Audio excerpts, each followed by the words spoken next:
Yes, mukasiya kantwekede kyatulese olwaleero obona gamba sifura ba video instructions nga bulijjo kano ko tukatandikiddewo era nga mukasiya kamu kutandika waliwo omukyago twatandika naye yakwati kubona janga asema naye nga kiraga nti ali kubwanga obuteekanika yabasaba munasonyiwa bannange najjanga abayitamu mwegendereze munsonyiwe kiri yakwati kubona jeruda waliwo ekifo kyeyatuukiramu mwalimu namungi w'omuntu bali bakutte ebipande ebyali bisira bya campaign yayita buteefu kyabasika n'omukyala yali erudda n'abakubya mugamba ebitonotono ono yabagamba ngenda basima omuntu wamwe Hannah Higgins nga bagamba Julius Sawozi yakulembedde abazannya akawungeezi k'olwaleero mukazi watu yakwate kubona ayita opaka erudda katuuti yali yesimbye okuwa congress tulekedde ka political drama yajje bali asobole okwogeramu eri abawagizi nga bagamba the makeover kekasitema ketwolekedde yatunula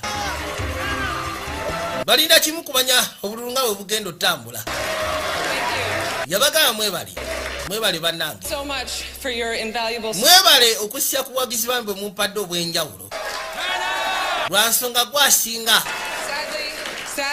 ekyennaku ekiriwo okusya ku mawulire geefunye banaye ebivuddeyo si birungi batukubya akalulu kw'embuli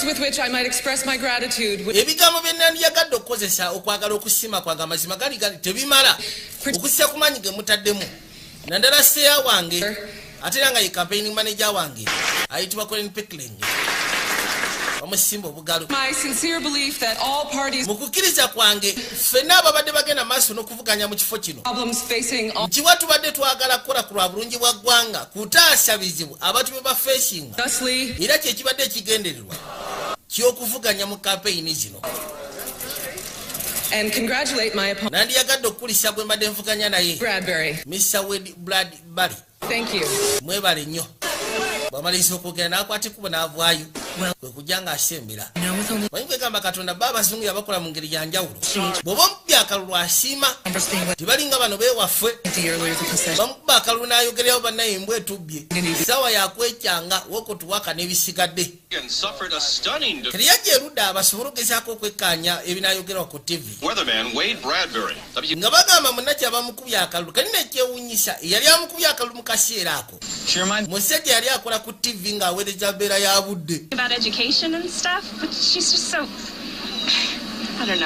bagenda maaso n'okubuuza abantu engeri gye balonzeemu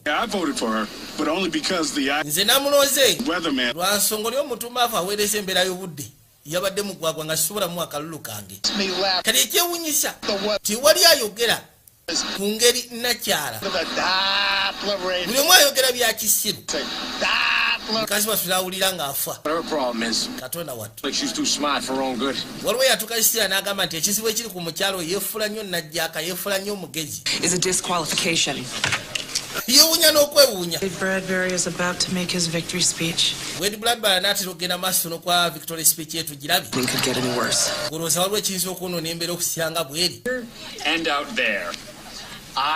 ono yerodi ayitibwa Wade Bradbury yali awa victory speech yagamba nti banaye mwebale okubanga mulonda omuntu wa bulijjo gye muli kansooke nkikole mu ngeri gye mukyagalamu ebyobufuzi byagala nnyo katemba kwegamba olina okubanga oli munnakatemba yamutulira n'awulira obusunga naye akola byakyana kito misibe by'abantu bye baagala abantu tebaagala beefulirako bagezi ku nsi ya Katonda baagala byakigwagwa banaye kati ndowooza ke kasira tukyuse empewo gyeyina kati okufuuyira oba okudda bwe buzibu bwalina oyo omutumbaawo tamanyi wa mpewo gyedda ekisooka nabyaweereza ku tv ebiseera bisinga bubeera butwa agamba abantu musimanyi omusana kugenda kwako enkuba neetojja awoza mbu simanyi muntu w'abantu aba bulijjo ayambadde suuti ya 4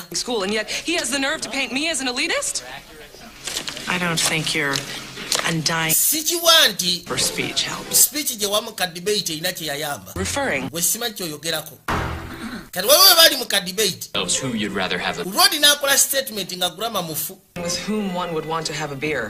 kyotegeeza omuntu eyandiyagadde okunywa munange To improve education. Frankly, I bano be bantu betwagala ogezaako okulaga ng'ekyokulabirako tukyuse ebyensomesa yaffe You've been in most of those rooms. We are.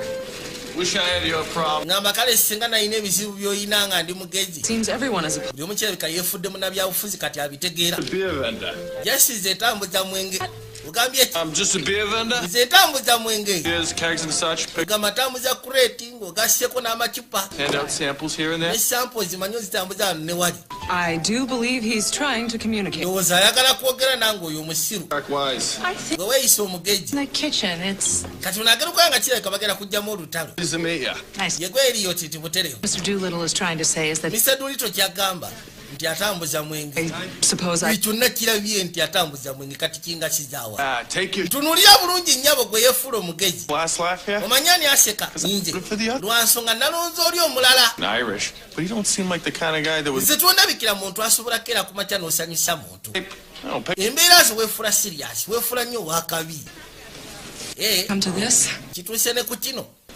kanzijaawo tunnyonnyoke There was more riding on this election than finding someone with whom you could discuss your precious Bruins.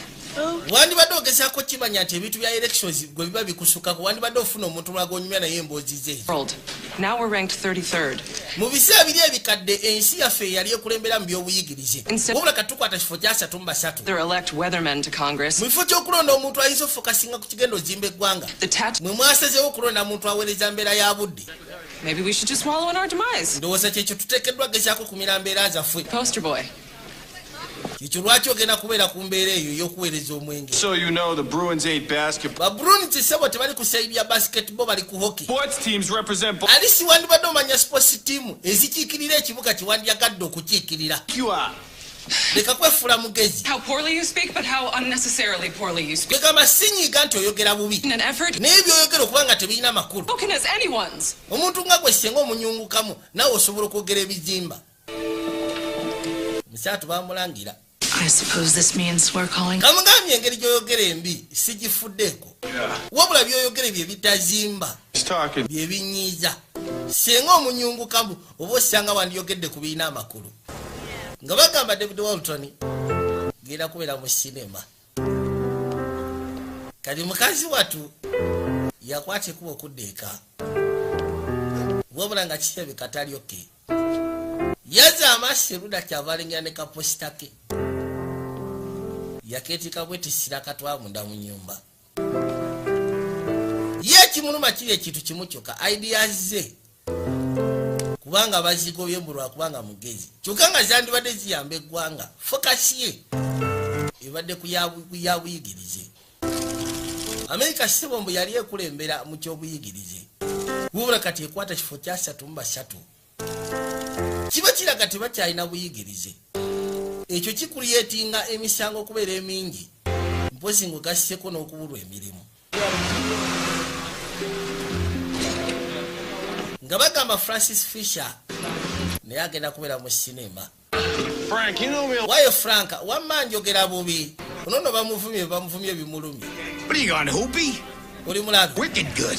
oyogera bulungi naawe biveeko ebyo That's what I thought. naye yamugamba ayogera bulungi ko nange kyenabadde ndowooza naye museke simanyi yabijjewa bye yaŋŋambye bye yannangidde aweereza kenge nga bagamba michael 11 yakwasaganya ebyenguliko wabula michael n new n'akagattagatta nga bagamba stephen mash yali production designer wa sinema gye tulekedde ne bagamba james yali director of photography wabula christopher morgan n'akafulumya mu butongole ne bagamba brent shields Think bamu kubateekamu ensimbi your schedule last minute and coming down to our school. webale funa budde kujjako ene waffe ku ssomero Staff was tremendously helpful for them. ebintu bye mwatuweereza ebyokusomesa abaana Have an up byali bisuufu nnyo kamala learning disabilities by next week, and the school board is going ono yagamba nti waliwo puroguramu ze twakoze ez'okusomesa abaana abalina to call me at the office. embeera ennafu mu by'okuyiga mbadde nyaga mugezeko bisimba school board biri mu kubala nga bagamba CJ Cox naye agenda kubeera mu sinema They're gonna need an extra pilsner over at Clancy's. Got it. tuwadde roodi gy'aweerereza akengeke waliwo abakyala abajja Hey guys, listen up, okay? muwulirize Makey Carmichael's going to the Makey Carmichael thing removed. And Mary Louise is on. yakutte kubugenda mulongoosa We're looking for replacements for. kasinoonya muntu ayinza tukiikirira ku ttiimu ya bowling Just gonna let me run around a couple of beauty. omulowooza mukazi wange asobola okuzikiriza okujja obasisikana nga buli kiro Hey, what about you, Ellie? ate gwe tosobole kujja Up and fella like you on the team. ojja kwetaaga omuntu nga gwe ku ttiimu kuona ekizibu ekiriwo nkola kiro Henkels is retiring. Yeah. baatugambye henkozi agenda kulitayalinga Yeah, what's a guy like that make anyways? ye abadde afuna sete mmeka You think just kati waliwo ge boogerako ayitibwa henkozi abadde sales representative waabwe I already know everybody's business is why they put you in HR. Hey, look, bano bakola mu human resource can't really talk about it, but. kyetugenda obagamba He makes- tetwagala mugeeseko kigamba muntu yera wabula ekituufu kiri nti akola sete ekuyanja abadde akola sete ekuyanja sete mudidi bagateezamu emirundi nga 8 okufuna ezize omuntu omu yeka abadde sales representative wa kampuni tegenda okumakya nakyabali wano essimu yajja Did you check out the morning news? simanyi walabye amawulire g'okumakya lwaki mbanga alaba ag'okumakya I'm not in a hotel. I'm getting ready for. siri mu hotelo mbadde ngenda maaso nakwetegekera genda ku mulimu Maybe you could look at the link. oba osanga tunuulira linki nagikuweereza A shocking turn of events today as bagamba nti waliwo ekiguddewo ekyekango olunaku lwolwaleero appearance omwami ayitibwa Wade Bradbury in ill-timed bwe yakutte ekkubo steps of the State House. gezaako okulaga nti agenda kuyigira legislation that will clear up these issues for families. yabagamba ssebo yaleese registration egenda ogezaako kiryalinga app mbeera erimu ndeyabali b'enguzi ng'ogasiteko n'ebirala The oppressive drizzle, n'akwata bendeweera kyokka embeera y'obudde yabadde ekyankalanye brighter day. laddu yakubye n'emusekula n'emugjawo The incident was quick and painless. bagamba mukyatuusewo mu ngeri ya bwangu Exactly. nange kye nayogedde oh my god has expressed his ate yawangudde teyafudde there will be a laddu yamunasudde olunasula kirwakuno not less than 4 months from now. ebyo yejakajaka nasirikati nikamannyo laddu yamusekudde Is here today. An kakati candidacy for the congressional seat made vacant. bagamba nti waliwo ayitibwa Andrew Bridges wathe Bradbury. I look forward yagambye agenda gezaako okwesimbawo ku kino sector to Washington. nandiyagadde ensooka ndeeta ebirowoozo byange bya private sector mbirete mu Washington DC To discuss mounting another. kati ekitulese wano twaga tugezeeko okudisikasinga necessary to address the major concern in all of the polls. ekirungi kiri nti twaga tugezeeko okwogera ku nsonga zonna zonna eziremesa nakyalo okuyitawo We need to work on your posture. twaga tusooke tukole ku nfaananayo I have perfect posture, which is enfaanana yange eri perfect makes you seem unyielding. nanti kyekyo ndowooza kikyo lwaki tekola Pilates and Ukrainian folk dance. I plan on getting. bino byonna byogendamu byonna ebyekikungu twaga tubikyusemu ogende ku bintu kwegamba It says I am stuck in a enviiri zo section of Bible. ziraga mboli saaka mu solaiti zino ez'abaana ku ssomero Chatty liberal arts hair.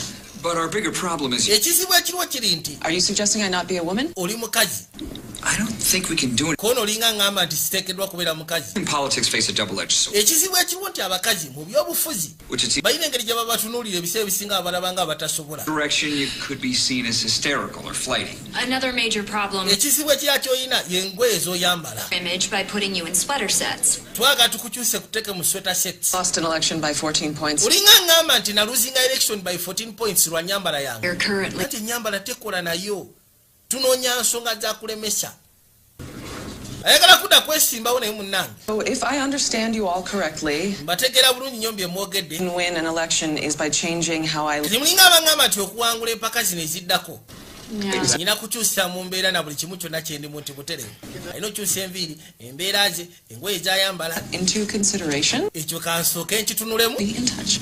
then tujja kuddamu tuwuliziganye kwegalabira ddala abantu bamumanyidde bumanyizi ye alaba ali perfect I did not go in. sikiwaati bitambudde bulungi kono si bulungi This is what a frog feels like when kirabikamu ekikere wesi bwe kiwulikika nga bakisaze mu laboratory nga bakisomako It's were valuable. kubanga awuliranga gwe basazeesaze There's Mr. Doolittle here. waliwo Mr. Dolittle ayagala kwogeramuko naawe Sit. ebyo bireke kale kambikwasaganye ono yamugamba asigale mu butuufu okusisya ku ngeri gye bamugambyemu labira ddala tajja bisobola bintu ebyokgenda mu kiyayi musimanya anoonya obululu wuuyo munnankulabye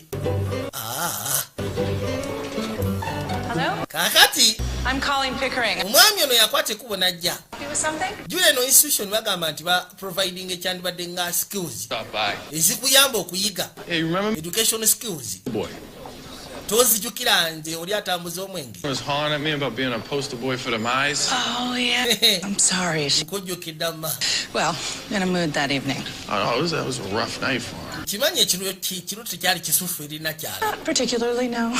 But can I please relax? Kati nkuyambeyo okyoba. Oh, yeah. She was taking off. She said something about... Omanyi bwe twali tuwakanaawo nga tuyomba alina ekintu kye yaŋŋamba. An educational professional. Ati ffe tuli ba educational professionals. Job. See, guys can be retired. Waliwo akalimu kali ku mulimu gwaffe. I work... Kyali agenda kulitayalinga. Foxfire, so this would be a big step up. Nze ndabira ddala singa nfuna akalimu kano ngenda kuba nninye waggulu. The thing is, see, I already... Ekizibu ekikaliko. Before, and they turned me down and said that... Omanyi nali ndowooza nti okwogera kyangu ku saidi yange. Nina ekisula nti enjogera yange ate si bwe balina okwogera mu bizinesi. Too much of you can talk to folks. Kati mbadde njagala lisi bagezeeko okunjigiriza engeri gye boogeramu n'abantu mu bizinesi. Yeah. I figure the guy's doing the hire and they talk like your friends, so that's probably what they'll... Nze nali nsuubira nti bakyali oyogera nabo nga bw'oyogera ne bakyali beeyo mu kiwunya ne wasigadde naye ssebo. Bwe biba bintu byakwogera nga sales representative olina okuba ng'oteekamu amagezi. If you could find me some aspirin. Ngenda kusaamu nfuneeko aspirin. But he'll be back shortly. Hannah, Anna, to remember Elliot. Ojjukira Elliot Dulito. Him on election night. Omujjukira ekiro kyaluli bwe mwali muyomba. Your best to insult me. Kati akomyewo afunye engeri gy'asobola okuddamu okumpisaamu amaaso nateera. Well, to me, I was just trying to give back a little. Ku saidi yange mbadde nziza at least ngezeeko okuba nga nzizaayo ku kye nategeera. There is often a gap between those who are... Omanyi ebiseera bisinga waliwo gap eri wakati w'abo ababa bayize ng'ogasseko n'abanyoma. That he might learn some proper ways of ekimuleese abadde ayagala kuyiga ngeri gy'asobola expressingamu kye kyali eri omuntu. This is a consulting firm. Eno consulting firm bikwasaganya for education tools, curriculums. I don't bikwatagana ku programs za curriculum n'ebisigadde ffe tetuyigiriza abantu ba individuals. As good as the next guys. Money is not the issue. Sente si kye kintu ekikulu. Is my time. Ekikulu ke kadde. I trust you can see yourself out. Kiwa osobola ofuluma. For stopping by, Mr. Doolittle. Webale kuyitirawo Mr. Doolittle munaye munansonyiwa. Kale. Maybe later we could just go outside and... Oba osanga tugende bwe tusooke tunoonye ku mbwa ezibuze. Just in the wrong place at the wrong time. Just yajjidde mu kaseera katyawo. The consultant's tearing me apart. Mbadde ndi mu mbeera y'abali abamanyidde musiba nnyina okyusa embeera zange na buli kimu kyonna. I must transform myself into somebody okusobola okuwangula empaka zino likable. ez'ebyobufuzi nnyina fuka muntu ayagalwa. Your behavior in the lobby, I can't... okusinziira ku ngeri gye weeyisizaamu eri omusajja olisobola kuteebereza kirala kyonna. You wonder why they're electing the local weatherman. Kati n'obeerawo ne weewunya lwaki baba balonda omusajja aweereza embeera y'obudde ku TV. Snippy, because nobody is electing the local beer... oba ono omutumbaavu kyaliwo kono teri amulonda oyo. Likable wins elections and even he... bwe kiba nga dambutuufu okwagalwa kye kiwangula empaka z'ebyobufuzi. kiba kitegeeza nti asobola okwagalwa. yakwogera n'abantu basatu naye buli kwayogera naye avaawo musanyufu. We're that easy. I've been hearing all morning about how the okuva ku makya in voting for everyday likable people. obwedda mpulira nga bagenda maaso n'okunnyonnyola baŋŋamba Then your friend nti okulondebwa kisinziira ku ngeri gy'oba oyagalwamu abantu. naye ndabira ddala seyaawo ayinza okulondebwa sokoliddeko nze nfunyemu ekirowoozo kiyinza okuntwalira emyezi okufuuka omuntu ow'enjawulo oba si ki tusobola okugenda maaso n'okutunuya omuntu ayagalwa abantu kati ng'oyo. It is not about getting me elected. Kino ekintu kyenjagala kyakutwala ideas zange waggulu mu ndeeyo. Really appear. Wabula tekyetaagisa ate nze kubeera nga nnondebwa. Me to present you with a conduit for my ideas. Just mbadde njagala kupresentingira conduit kwegamba kye nandiyise omuwaatu omwengenda okuyisa ideas zange. Kati yagamba nti bwe baba baganya okunnonda tufune omuntu ayagalwa abantu alondebwe ffe tumwe ideas zaffe z'abatwala mu ndeeyo. Unless nga otya okuwangula mu Zaala. What kind of a wager? Zara nabakyoyo. Jealous that I have the larger office. Nkimanyi okwatibwa obujja lwa nsonga nyina yafeesi ennene. Petty. Leka naawe. Although you do have a better parking spot than I do, is that included? Naye olina parking spot ensufu kati naye ogiteekamu yafeesi nga mankuwangudde. Kale kati basibye amugamba nti nze nsobola okufuula gaayo oyo kyetwagala. Tuve ku kyanze okulondebwa tufokasinga nti omuntu singa tufuna omuntu n'akiikirira kyetwagala ne bamulonda ffe ne tumuyisaamu ideas zaffe ze tuziteekayo. olowooza mwetegefu kikolako no waliwo engeri emu yokka ey'okkimanya. kati yagambye nti already oli yayagalwa abantu yasobola okugezaako kikola ye kamuteeke mu butesi kyetaagisa bamutwaleyo yaba akiika nkuyamba ekinnyabo It seems there's a representative position open in... waliwo ekifo ky'abakiise ekiri open nange kyembadde ngamba Colin kati njagala olabe ettabu bombi banyumya ku bintu byanjawulo oli anyumya ku kifo ky'obwa congress ono anyumya ku kifo ky'obwa sales representative ku kampuni ye naye nga teri yayogeredde bune teri yagambye munne nawoza kimu nange kyembadde kyekibadde kindeese mbadde njagala nsome sobole okuyitamu ngende mu kifo ekyo ate ekifo kino kijja kuba kirungi senga tukuyigiriza ne tukusomesa naye njagala nsasule ekyo kyekisinga ngenda kubeera best representative wa Boston Colonel Beverage Company kati ono lwakimanya nti ono ekimulese kirala nnyo kati teyamulabula nti nze ekifo kyekutwako kya byabufuzi enkya tutandika ssaawa 2:45 nze ngenda kubeera mu yafeesi yammwe kati nga bakkiriza wabula nakyala kisegete tye musaatu ekibadde kimulese kirala naye ate tamugambye nti kyenkutwalamu kirala yasirika busirisi agambye 2:45 agenda kubeera ku yafeesi yaabwe essaawa ezo agenda kuba atuuse nakye yakwasikubo najja erudda bagenda omukeberako nga musaatu sigamba nti oba yali amenye ku mateeka oba ki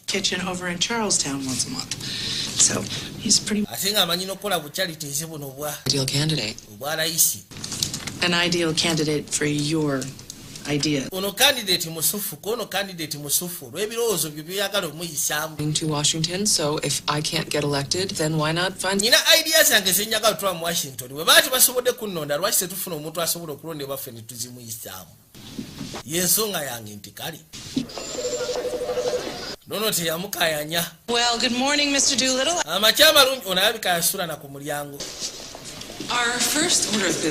tugenda osooka okola olunaku lwolwaleero tugenda sooka kulongoosa kerina kyala muzibu nnyo Hannah Higgins ne sseeyaawe Colin Pickling tamugambye nti ono ye ekirowoozo ekifo kyalowoozaako kirala nnyo ku kyaffe ye kwegamba agenda bugenzi ku idea ye omuntu aya mu saaluuni bamuyisawo paka erudda mu saaluuni alina okukolebwako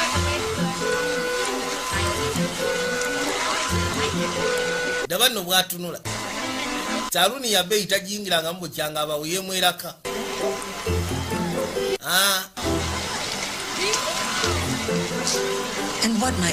kati tugenda kuba tukola ki olwaleero kwono nkofiira gy'oba osooka okwokya gwe toyokya nkofiira yange naawe teri ayinza kwagala nkofiira naba eyo bwetyo naawe katukusabire wuuyo yenawuwo ono naye yafuwa kawa kwegamba yafuwa kawa aleeta ettiimu kimususseeko eta ttiimu y'abantu nga 6 kola ku muntu omu yekka tabitegeera bamutigatiga kati agenda omumaliriza omutunuulyanga muntu wamwe awedde oba afaanana atya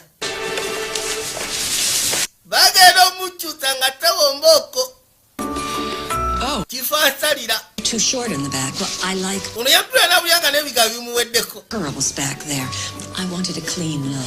My goodness. I do believe he looks better than we ever hoped. Outfit first, but it's actually been my pleasure. It is so rare to see you speechless. Be ridiculous. Was just change his wardrobe. So, how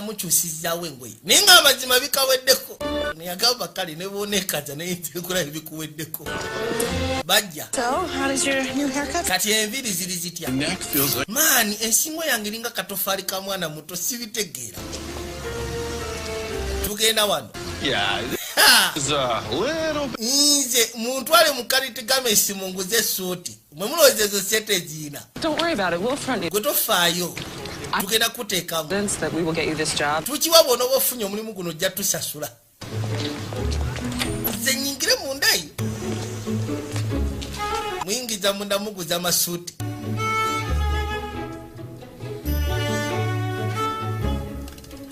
musatu ngajja abasooka bamupima katonda wattu namupima naye muzibuzibu. I was thinking something simple. Mbadde njaga tufune ekintu ekiri simple kwe katugeze ngene tayi. So bamumaze ninga buli ke bamwongerako toyiza kikiriza nti weri manga mu kiwunya. Generation, I would say. Singa mbadde myaka gy'abavubuka nandigambye katonda wattu. Is the exact generation we are trying to rescue from such phrases? Hati gwe mujiji gwe twagala utaasi ebigambo ng'ebyo bikatonda wattu kiwedde kijja kugwa. Really? Nakyala ayina ekirowoozo ke gayagala kyusiza ddala lulimi. Abavubuka balina ennaku zino akagambo ge boogera agatajja mu lulimi lwa Luzungu. Stop slouching. Kyekimutta. Nothing ruins a good suit like bad. Teri kintu kyonoona suuti nsufu nga ttandika gyemuliramu. Kati obuzibu obuliwo bwa lulimi. I packed the car and napakinze emotoka. No, I parked the car. Emotoka obo yogera nti napakinze emotoka. Yogera nti napakinze emotoka. Toyogera nti napakinze emotoka. Kugamba ekigambo kikyogere kibulikike. You can hear the difference. Ebigambo birimu R, tekamu R. Park. Perhaps you should try wonky this time again. Parked. I parked in the car. Part of the yard. In the yard. Good. I was see wabinaye. Get you to stop sounding like toberanga bana banyaguluzi b'oku mazzi. While gargling. Kigamba teweegoga kigambo yogera. Okay.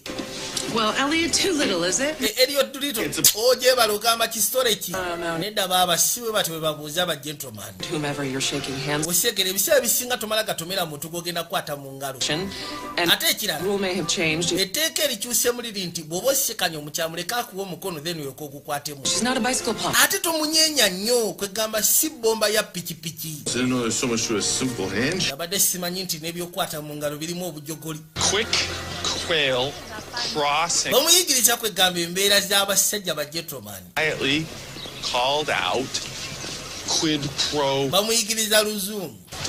Well done. Omuntu oyinza okwerawo nga gwomanyi Oluzungu naye muganda wange bw'otula n'omuntu amanyi Oluzungu ayinza okusala ensobi nga 10. Kati bulijjo ayogera naye nga tayogera Luzungu kwegamba grama nga mufu nakyala kyagezaako omutereeza. Pro quo, is that a thing? Kati quid pro quo kitegeeza ki? It's a Latin expression for give and take. Kigambo ky'Abalatini kiba kitegeeza give and take. For another. Okay. Now, mind the vowels. Kati njagala omining vowels. You can't expect me to be perfect yet. Tosuubira nti ngenda kubeera perfect ebbanga terinaaba kubeera ddene ebbanga likyali ttono.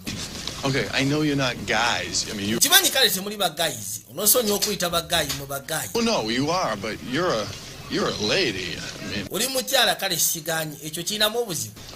What is that word? Kigambo kyekyo kwegamba okirinamu obuzibu okuyita omukyala. Nedda. It's a lot better. Kati amadde ageeseraga mwe ba guy namugamba ba guy tekiriyo naawe. Kyabatula wansi amunnyonnyole. Says yes. Kati wano kigambo okusisya ku dictionary eriwo empya. Acceptable slang. Nti guys kigambo ekikozesebwa mu bavubuka oba mu ngeri ya bulijjo. Specific individual. Kisobola ogezaako okwogera oba ogambye mukyalo oba ogambye musajja. Slang is the purview of the Twitter set. And kyolina ogezaako okumanya ekigambo kyonna ekigambibwa okubeera kisiranga kikozesebwa eyo mu bituuta. Ate waliwo ensonga lwaki ekigambo tuta kitandika ne Twitter. Speak like you. I mean, not everyone in Boston. Si buli omu mu Boston ayogera nga ggwe. My dismay. You should say something right. Ali siyogerako ku bigambo ebikozesebwa abantu aba bulijjo. Did you put it? Okikozesa otya kandabe? You are a practitioner of the art. Oli practitioner wa art of language. I mean, if that's true. Kati bwe kiba kituufu. Yogera nga nzi bwenjogera yogerako ku bintu by'ekiyayi kino kijja kuggwa tujja tandikirawo kabongeko ebigambo ng'ebyo biteeke mu mboozi. Yeah. Unless you can't. Unless nga tomanyi we babikozesa abantu. You know, if you'd quit being such a child. Naye singa olekera ogenda maaso n'okwefuula omwana omuto. Down round some. Nkakasa kino kijja kuba kyawedde dda nja kuyigiriza terijja na kumanya nti ova eri mmanga. Awesome. Kwega agezezaako omulaga nti asobola obyogera. Killer awesome. Kiringa muntu gamba wicked good tekiriyo wicked good tekikola sensi naye ng'ate abantu bakikozesa bulijjo. Practitioner of the art of language. Onkakasiza mbu gwe oli practitioner wa art of the language. Amungambye nsobola obikozesa naye ebigambo ebyo si birungi. Biba bimenyamenya olulimi lwaffe biba birukyusa ne birujja ku mulamwa. Is that the same lucky pen that I used to sign my? Ono yajjayo pen mu peni yeyo mukisa eyo si ya peni gye wapogezako signing a campaigning documents zange n'ensiranda weyagatwala ya fesi yange ng'otaddemu obujogoli ebitirani byo. But Elliot is showing some. Mukusooka gwe nali nkubuusabuusaamu naye ono ye nkakasi agenda kuyitawo. You think he's ready for a short speech? Goli mwetegefu okwaka olowooza ali mwetegefu okwaka speech. A proper copy. Akyalina kyalwana nakyo. A proper copy pop. Please. Great work. Muli musufu gwokola si wa bintu jagenda. Why are we going here first? Kakati. This is where you have to file all your paperwork. No, I'm pretty sure we just dropped. Yabagamba eno gye twaganda banga state building tugenda kiko tugenda twalayo mpapulazo. Bridge company. Nabagamba empapulazo Beverage Company tezigenda kubeera eno. Wasn't the lessons? Lina kyalwakimanya. Colony Beverage Company. Nobody knows I'm going to take a representative of Beverage Company. Preparing you as a candidate for the House of Representatives. Lukuteka obere representative wa House of the Congress. Yasoka natirikirira. Congress? Mwagala kutwambu Congress. Science? Muli balalu. Resolve simply just a misunderstanding. Just wabade obutatekera kana. Are you serious? Are you kidding? Umuntu ayagala kola mukakakola kyokati mpugamba mbusimanya agenda kubeera MP. Mumulaba bikwatagana. Straight up crazy. Unukasiya mwere buli balalu baddange. It's where everyone is completely insane. Nze kangende wali abata. Alabide danga tebikwatagana. Ayagala genda kola mukokakola kyokka bamugambo obeda tukutekera fuke MP. Far he would just go along with it, but you didn't tell him. Nze nabadde ndowooza bw'anaatukana ajja kwata kyasobola kyekuba. My own way. Your own way? Namugamba mu ngeri yange. Steamroller, you just decide a course of action. Kwegamba gw'osaawo busazi kikolwa ky'oyagala n'olowooza nti kigenda ttambula. Action, then why wouldn't everyone? Ekintu bwe kiba kirungi si alwaki buli omu aba akigaana. This time you have really. Ku mulundi guno osusse w'olina okukomazi ekubuulidde. Omusajja si obwedda amutegeka muleeta mu bwa Congress. Muzaatu ye alowooza ngenda kubeera wa ttabu gye batunda ssukaali. Gye batunda ebyokunywa ngenda kubeera wa bulabe. Yadduka misinde kwe kujja. Boston Colony, Beverage Company. Ninga ate bw'abeera nga bamutegekedde eki ate abeera wa bulabe nnyo Kamala. Kuba kati essali aliko muganda wange. Yatuka mu Human Resource Office. Olabadde tamutegedde namutegera. Why? Wategedde ayimiridde wano maaso gaffe. That Elliot Doolittle? Ono Elliot Doolittle. It is? Yenze. You clean up good, son. Kwengonyiridde. La, I will say so. Nange bwe nandigambye. But why you dressed like that? Lwaki oyambadde suuti? Wafiiriddwa. No, man. Nedda maama, sebo n'olulimi lwakyuse nedda maama, sinafiirwa. Job is distribution rep. Njagala fuka distribution rep. I plan on being the best rep this company ever. Ngenda fuka representative kamwe eno gyali. Awful. Era asobola okukikola. Good. Really good. Too bad though. Mr. Walton put the job to his nephew. Bosi waffe omulimu yaguwadde nephew we. Did? Yaguwadde. Between us, the nephew, let's just say he's real lucky as Uncle. Tugambe nti nephew wa mukisa okubanga kojja wennyini kampuni naye nga amagezi talina. What can you do? What are you gonna do? I'm sorry. Kati ekyambala enviiri ku mutwe musaatu gy'abadde azze ofuna akalimu kabadde yeetegekera ebbanga lino lyonna. Thank you very much. Bosi yakagabidde. You guys have a good day. Sorry, honey. Yakagabidde nephew we. Honey. Breaks my heart. Bambi kinnuma mu mutima kono gwe nno katono. Musaatu bambi. Yafunye ne suuti oba yagijeewa. And we haven't seen hide nor hair of Elliot Doolittle. It seems we have two courses of action. Kati ekisigalidde tulina ebikolwa bya mirundi ebiri kye tugenda otomera. Given up on anything. Or we can resort to more drastic measures, and you could apologize. Tusobola okugezaako okwesonyiwa ensonga eno basi ki? Gwe kwetonda. Hannah. Hannah. I'm sorry. Onoosonyiwa. Apologize to me. Sigamba nti weetondere nze. To Mr. Doolittle. Kugamba kwate kuba ogende weetondere Mr. Doolittle. Genda weetondere omusajja bambi.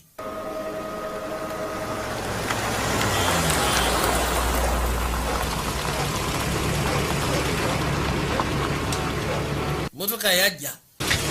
Mugambe genda weetondere omusajja okusya ku kye wamukozi wamutomeza embira gye yabadde tasuubira bambi. Kwe kuyitawo yajja asembera mpola mpola.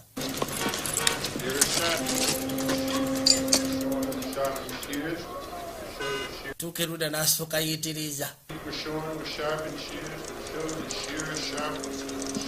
oli seba akya practicinga luzungu nga naye mutuufu yatuka essira n'awulira nga olulimi lumunyumidde. You were practicing. Obadde opracticinga luzungu nedda sibibaddeeko. You know, proper manners would dictate. Mu mpisa ennungi alisi oba ngamba nti yingira gw'omanyi oba oyingira yingira oba toyingira gw'omanyi nze kulese kasiya.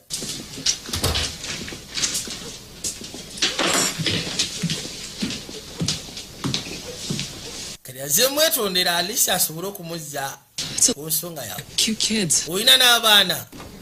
I didn't realize you were. Nabadde simanyi nti oli mufumbo. One of a number of things. Byebimu ku bibuuzo by'otambuuza ng'otegeka ebintu byo. Pose, I deserve that. Ndowooza oba osanga nkigwana eky'okukambwalira. I'm not married. Nze siri mufumbo. It's my sister Bonnie. Abo baana ba mwannyinaze ayitibwa Bonnie. Died in a construction accident a few years. Baawe yafa mu construction accident emyaka emitono egiyise emabega. I'm sorry to hear that. Nga kyannakwate. Did he have life insurance? Yali alina life insurance. Insurance? Life insurance. People around here are lucky. Abantu bawano laba babeera bamukisa okubeera n'omulimu. Then ate omugambe life insurance. And you decided to put me up for it all by yourself. Kati gwe ssebo n'osalawo nteeke ku by'obufuzi ku lulwo wekka. Nga tosoose kunneebuuzaako. No, you're not an idiot. That's. Olinga agamba nti kusaidia mwe mwali mwetaagayo omusiru nganze. Such great things in such a short period of time. Toli musiru. Kubanga ekisinga okwewunyisa olina engeri gye wakutta ebintu mu budde obutono bwe buti. Of phonetics and the way you've adapted your grammar, it's quite. Engeri gy'okyusizaamu n'olulimi lwo kibadde kisufu nnyo kamala. Taught anyone like you? Nze sisomesangako omuntu alinga gwe. Kati ozze kunneekiina. Sikukiina. Kati okola ki wano ki ekikuleese? Amazing potential. When I think of the things that we could. Nze kyensobola okugamba kiri kimu kyokka ndabira ddala nti olina obusobozi. Bwe ndowooza ku bintu bye tubadde tusobola okugezaako otukkiriza nti naawe. But. Fine. Maybe some of this is your fault. Oba osanga naawe ensobi yo. It infuriates me to see how low you have. Kinyiiza okuba nga gwe weetwalira wansi. Carrying kegs and fixing pipes is all fine and good, but. Okwetikka emikebe gy'omwenge ng'ogasseko n'okulongoosa kazambi n'ebisigadde kirabika kirungi naye. Perhaps you are an idiot. Saagala weetwalire ku ssa lyakubanga tosobola kumalako. Oba osanga oli musiru.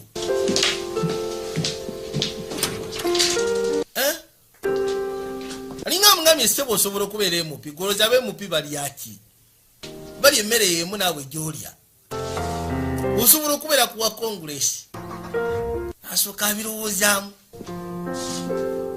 Lumu akafaananyi omusajja abadde akuba sipanda wa Kisekka. Ne bajja bamuliramu nga Kadiru ssebo kakubeera MP. Yinza okundabira embaka. Asooka n'abirowoozaamu. Naye ng'amazima gali tebalina bye bakoleeyo bikulu batula butuuzi na kusumagira. Pleasure it is to see you. It's very nice to see you too. Kibadde kirungi okusiikana yasalawo akwate kuba ayitireyo. These past few days. Nakyala abadde yeerabidde ne sikaafu ye. I trust everything is well. Kino kyo baabi tekimuyinaako ttabu. Bajja. Puck right in the face, lose a tooth, I but don't still stop believe the it. puck. I mean, he's the toughest guy you ever met. Isn't this cozy?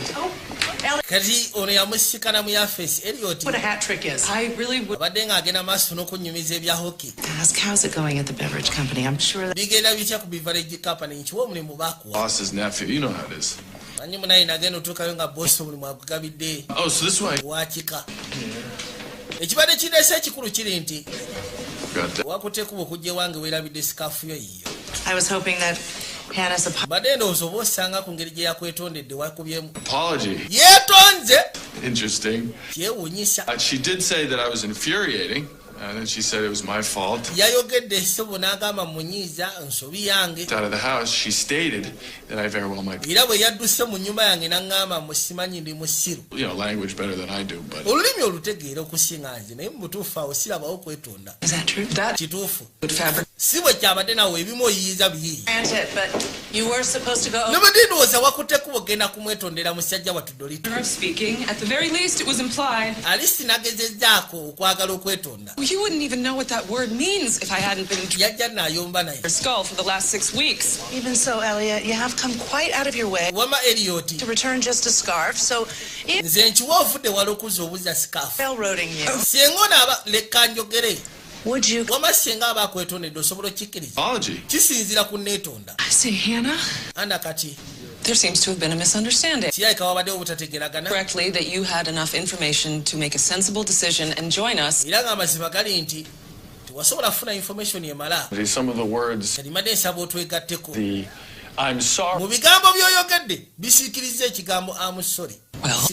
Perhaps you will let me show you oba osanga actives and sensible kankulage ensonga zetwogerako this zetwagala okukyusa mu nsi eno program that I chaired for the last 6 kali yakwatikubo n'amuleeta erudda For teachers? No, we take ng'amugamba nti educational program gye yaliko nga chairman ebbanga etoleyise emabega Pauline and I have focused most of our efforts on siri akusomesa basomesa using wabula bafuna abaana. We've had a lot of success with pilot programs. waliwo abaana bangi bambi abafuna obuzibu mugenda maaso n'okusoma. Students with dyslexia waliwo abaana kwegaba student abalina dyslexia in their conceptual abafuna obuzibu ogezaako kugenda maaso n'okwoshuminga ennamba mu mutwe gwabwe nga bwe zifaanana.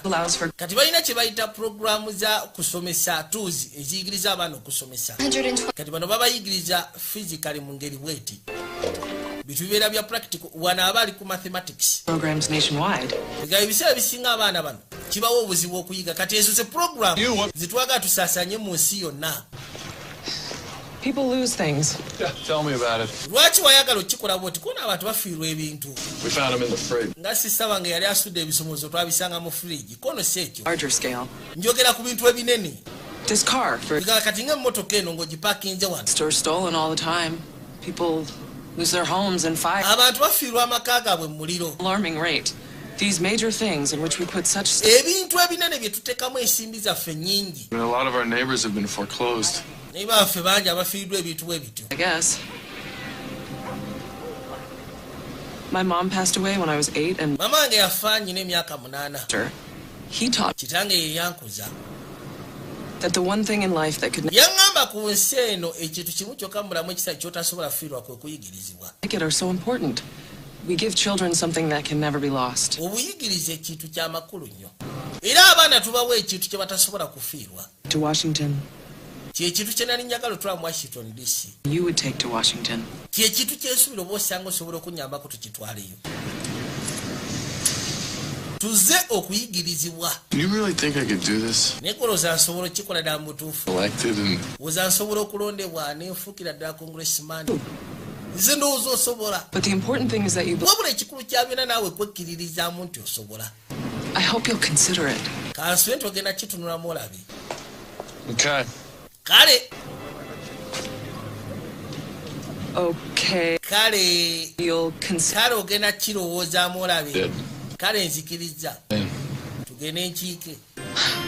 waaw yasembera oba kwate mu ngalo omusima akafumito kaba gentleman okikinajjamu kabina muntu tomutsemberera nnyo bintu byakugwa wena n'ogwa kulinga olinga agwa ku vono. kakazi Rodi kati ategedde ekintu kyayingiramu butereevu bamaze omuwandiisa empapula zimaze okujjuzibwa kati alina okubibwa ebifaananyi ebigenda ogenda ku posita. mutereeza otuviiri mutereeza ekkooti omuyisawo nayambuka waggulu ngamba atereere ebita bitegere suuti zino zino engeri gye zimusiiwasiiwa muntu nga teyanyira kwambala masuuti amatu gamusiiwa ettayi emunywezezza ekkooti awulira ali mu fiitingi kegamba ebigalo bigire naye amaaso tunuze eno tereera bwoti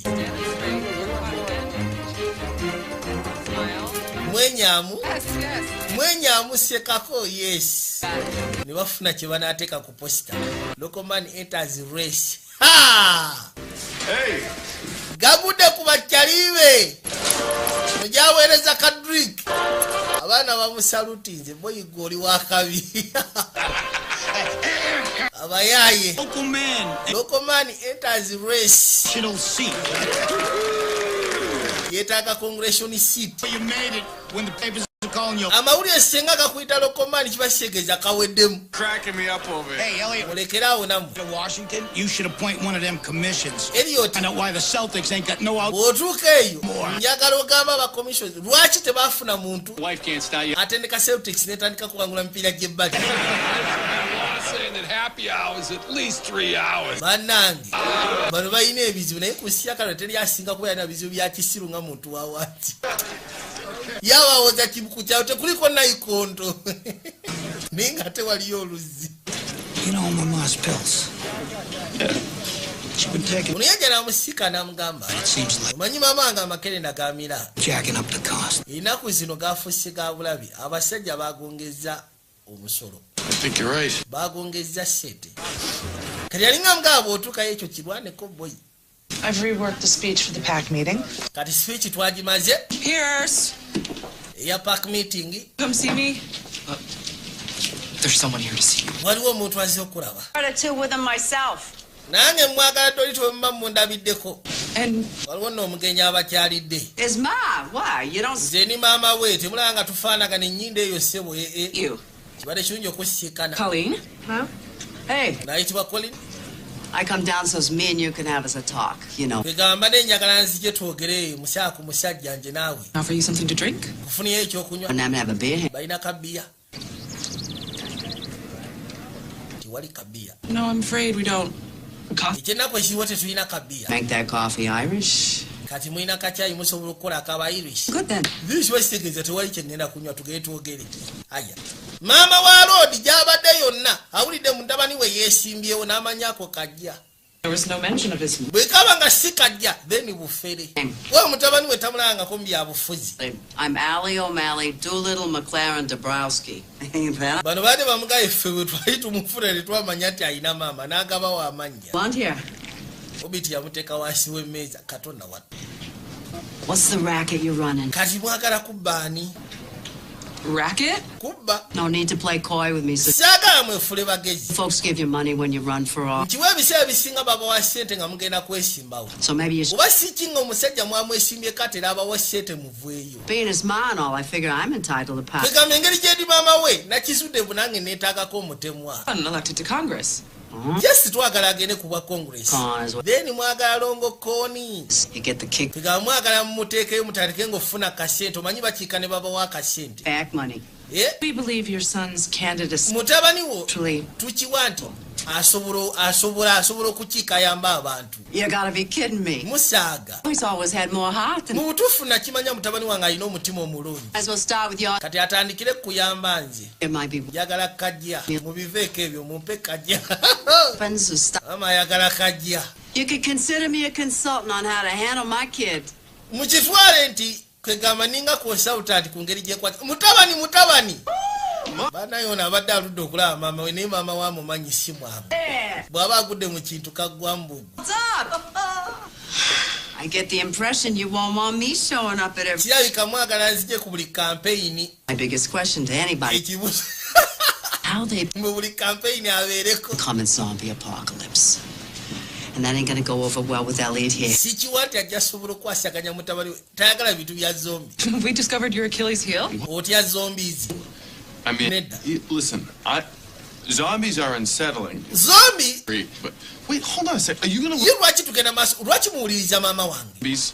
maama wange si muntu mulungi And listen to Mr. Payne. How much cash do we have in the office? oza sente meka zetusobola omuwoyo Seriously, consider oli siriyasi omuwa sente threatening. omukazi agambye agenda kujja ku buli kampeyini enjogera gyayogeramu ogiwulira ajja tuuka ku kampeyini yawe mule tukijjemu enjawulo We're prepared to make you a deal. tuli beetegefu okukolera ddiiti What? No. nedda mmange tomuwa sente gwe sirisa ekimwatyo What's the talking here? abakulu boogera mmagwe jangu twogere Now that's way too generous.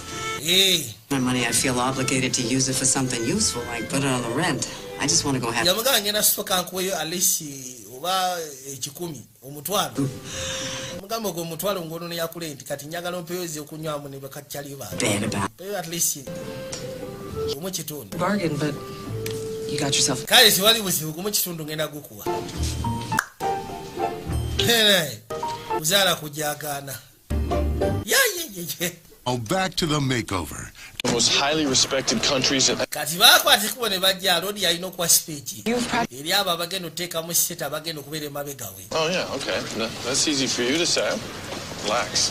bakwatikubo ne bajja nga basembera ono yamugamba akakkane Side already. They wano just aba agenda kuwa bwe speech and their president ndi bannamawulire still. gasiteeko ne kampuni eneetegefu omuteekamu sente To the speech, just stick to general. ayitewo bulungi nnyo And breathe. The first rule is always to just keep breathing.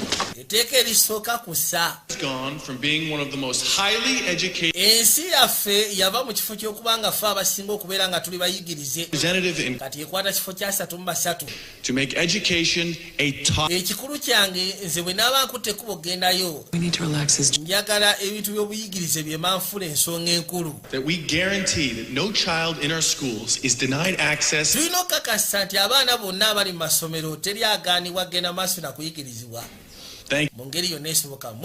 Mwebalire ddala. Speech yagikulaminze bagimuwadde n'agiteeka mu mutwe kati obuzibu nga bunajja. Nsonyiwaamu ssebo, nsonyiwaamu wangi. Excuse me? Nsonyiwaamu. Thank you so much for joining us today. Webale twegattako mwami gundi olwaleero. What are your thoughts about the current... Ne kati olowooza ki kuba n'abasomesa bwe basalako bambi ennaku zino. Tetwamutegekedde Q&A, question and answer. Speech ebadde encramming wabula kati ebyokuddamu yettagali. Bamubuuza ki kyolowooza ku basomesa bano bye basalaasalako. Bye basalaasalako abo. Babasalako. Cuts affect our schools. Kale be basalaasalako. Anayogera ki? You know, an example is my niece. Kangeze ng'omwana wa muganda wange. Yalina omusomesa bami gwe yali ayagala ennyo. Already overcrowded classroom. Omusomesa ne bamusaba ku ssomero kyokka ne bamuteeka mu kirasi yali ejjudde abaana. The ones paying for these cuts are the children. Ebiseera ebisinga bambi abasasulira ensonga eno be baana. Omusomesa bw'omusala ku kibasegeeza omwana agenda kuddamu okubonaabona ofuna omusomesa gw'ayagala. Sebe ekintu yafuna engeri gy'akiyiyamu. Kati obuzibu nga bunajja example ne ziwera nnyingi. Yaleeta ne sinema ey'aba Stooges. Asusse ate nno. Well, that's what it's like. Kigabwe kiringa kulaba katuni tugeze Jungle Book. Jungle Book otegera. So I'm asking you. Terese comedy ate. Gouging our... Ninga se bafunye engeri gy'adojingamu ekibuuzo. Mujjeeyo. Oh, webale. Mr. Doolittle. Webale Mr. Doolittle. Remember, we are just 5 weeks away. Mujjukire tusigaza wiiki 5. Adjourn. Ninga speech agiwadde bulungi. Era n'ekibuuzo kye babuuza asobodde okiddamu obulungi. Agambye nti abasomesa bwe babasalako ng'omwana ddala mutuufu abadde ayagala oyo omusomesa nga gw'abadde amanyidde kiba kitegeeza yagenda okubonaabona bambi. Poppy losing to him. And according to our straw polls, he's leading Andrew Bridgeworth by 3-1. Okusinziira ku polls zaffe tukirabye nti Rodi aliidinga. Reference. Musajja ono aliidinga. I love the Three Stooges. Kathiri Stooges kaleese nange nkaagala. I think he's on something there. Nze ndowooza just yeetaaga kumunyungulamu birala byonna naye ng'ali okay. Question and answer byokka bye byetaaga okulongoosaamu naye tali bubi. Mubbanga erisigaddeyo oba osanga bajja kufuna engeri gye bakivuga. Your speech, but for your first foray into public speaking, you did really well. Yeah. Kyetubaleetera kuteekekedde kwegamba kye kya Q&A. Kubuuza nga bw'oddamu. Naye ng'ebisigadde byonna bikwasaganyiza bulungi kugenda n'abantu awo obweru bikyabo. Ekyo kyo kiri okay. Hey, Bon.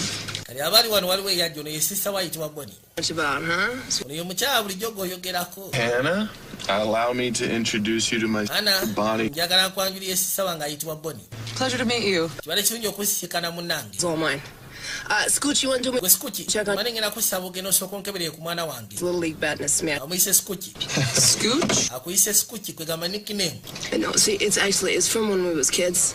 Manyi erinnya eyo yalifuna tukyali baana bato. Clothes go running down the block. Yateranga okwata ekubona kirya wansi empale erimu ebituli nga bolozi ziddukira bweru. Yeah, neighbors was always bringing them back. Baneiba be bateranga okumuzza ebiseera ebisinga. I'll see you in the morning. Wama tujja kulabagana ku makya. I'm gonna scooch you. Oh, it was lovely to meet you. Kibale kirungi okusisikana. Upaku kaki. Come in for coffee. Soko ofune kachai. I should be on my way. Ngenda. No. You coming in? Nedda, oyingira munda funa chai. We should have a little chat. Alisi tuogeremuko. You parked right here already. Moto kolede wa parking zeda. Oh no, don't sweat it. Your car will be fine, huh? Toti moto kati bagenda jibbe genda kubera fine. Omubbi gwe manyi. Gwe! John! Gwe Saba John! Uno ye mubbi wa mamotoka wa. Okay. Bulijja agiswama. If not, mind you. Emotoka eno senga tufuluma nga teriwo ngenda kusalako amatu. Ndowooza bulijja agibaza. Kati ono yamugamba senga tufuluma nga teriwo. Tugenda kusalako amatu. Make yourself comfortable. Tula wansi. Not there. Akotoka sikayo kajja kukuba ekigo kwembule funa endala. Naita wafuna endala kwa izo tula.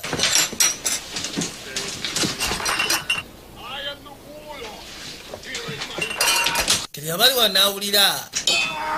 Rodi sebo yali weru ng'azannya n'abato. Abaana ba sister we. Yamwenya. I would have done without my kid brother there. Webale okusisa ku kyokoze muganda wange. Frank died and after. Umanyi oyo singa siye simanyi we nandibadde. Instead of threatening to throw us. Kubanga oluvannyuma lwa Frank nga yakafa banka yali egenda tujjako ennyumba. I got something of a proud streak. Manyize ginamu embeera neewulira ne bwe mba nnyina ekizibu siina gwe ŋŋamba. Nfa kisiiri. First thing I know, there was Elliot. Kinaddamu okutegeera nga Elliot ayimiridde awo. Apartment. He'd sold all his. Nga ŋŋamba nti buli kamu konna akake yali akatonze ng'akutte check. Deposit. Ya security deposit. We're not on Easy Street by a long shot, but. Twandibadde kale. Thanks to him. Tuli ku nguudo naye olw'okubanga ye. Either. Tetuli ku nguudo. Coffee's ready. Kacaayi kamaze okuggwa. Nyanka kufukiremu. I'll let you doctor it up yourself. I'm always afraid I'll put too much in one or the other. Thank you. Aya. So what's going on with you? Kati ki ekigenda maaso wakati wo ne bbulaazo wange gwe? Gets with you and all of a sudden he's talking different. Kubanga okuva yakusiikana ennaku zino yakyuka mu lulimi engeri gy'ayogera engeri gy'ayambala n'ebirowoozo by'okubeera ng'afuga yabifunna. Appreciate your directness. Nsiimye okubanga oli direct. Step an issue. Bakazi ebiseera ebisinga bamanyi okweyisaayisaako. Never been my Nze seeyisaako baaba. Let me assure you that in no way did your brother get with me. Tewaliwo muganda wo ngeri gye twagezaako tuuka wala ebintu by'abakazi. Don't get your eye. Eyo togenda wala. For asking. He's a grown man, yeah. Nze kyensobola okugamba musaya mukulu, yes. I've taken advantage. Abakazi bamukozesezza nnyo. He's getting him to do crazy stuff. Era ebiseera ebisinga musaya tunaava mu mbeera. With Ma. Kutandikira ddala ku maama. Allie? Oye namusiikanye. It means Mama wamwe namusiikanye ye namufunyeemu. he's a piece of work, Ma, huh? Maama si mwangu. She is a piece. Era ddala mbutuufu ye si mwangu. Still haven't answered my question. Kati ekibuuzo kyange tokizzeemu. Know what my intentions are towards your brother? Oyagala kigendera kyange eri muganda wo? Yes. Intend to run him for Congress. Njagala afuuke wa Congress kono ekyo nkimanyi. Look, Ekirala. what are your intentions? You know, personal. Njagala personal intentions. Oyagala mutwala kiki? I intend to get your brother elected to Congress. Yes, njagala alondebwe kuwa Congress kye kyokka kyefaako. Honey, every relationship is personal. Bagamba nti buli relationship ebeera personal. Maybe you got the misunderstanding of this. Oba osanga embeera gwe ogitegedde obubi. Weeyisaako naye nga kirabika n'omwagala. The makeover Deeply offended. Banaye nyiide. By the way, mu butuufu okusinziira ku ngeri gyogezezaako characterizing ekifo kyange mu Setter. nosonyiwa okunyiiza. That she's Andrew Bridgeworth. Ono ye Andrew Bridgeworth kati muli ku debate Alice agezaako kubanga. Don't talk to me, I'm the moderator. Toyogera nange nze ni moderator. Yogera ne bavoters abalonzi be batudde wali eri. Kale. I am opposed to you about how you nyiize ku ngeri gyogezezaako characterizing ekifo kyange mbyobufuzi buno. Mistake has been to imply that my... Kale ensobi yange kyembadde njagala ogezaako kugamba.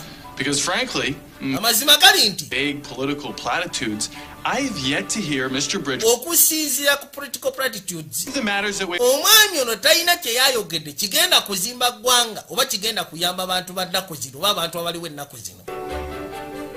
I think you're ready. Nze ndowooza oli mwetegefu oba ogenda kwogera bw'otyo. Ndi mwetegefu era ddala ndi mwetegefu goge mazima. No, I was being... No, just siri moderator kati mbadde njogera nga Hana nsiimye. Well, thank you. Kale weebale kusiima.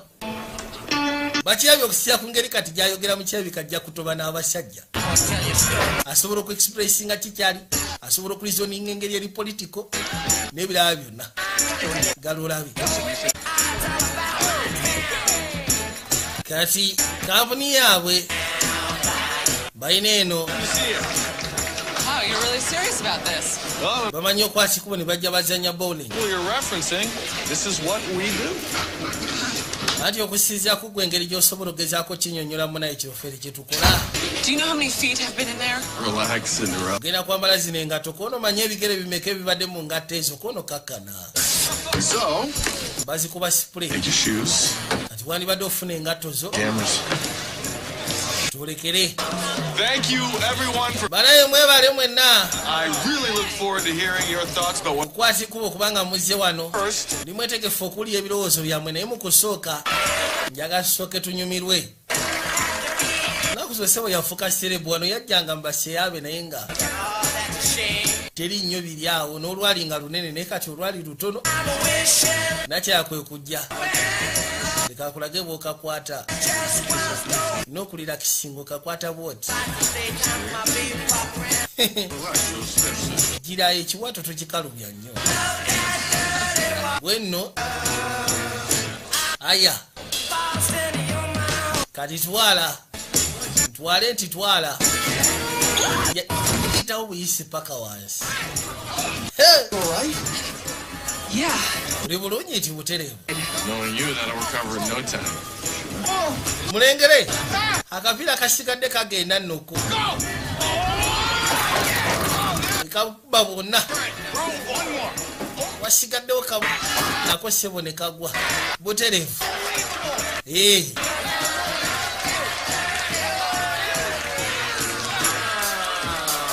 bamusimulawo obufaananyi ntandika butandisi nno sebo naye bino teyali tabikola naye kati tandisi sebo okunyumirwa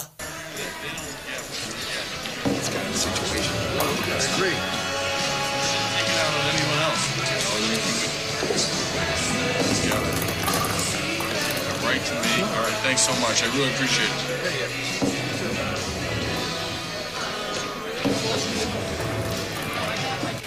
That's the third bunch of okimanyi nti abo bagali ba mulundi esatu abadde baŋŋamba kino project that's supposed to bring in all these new jobs.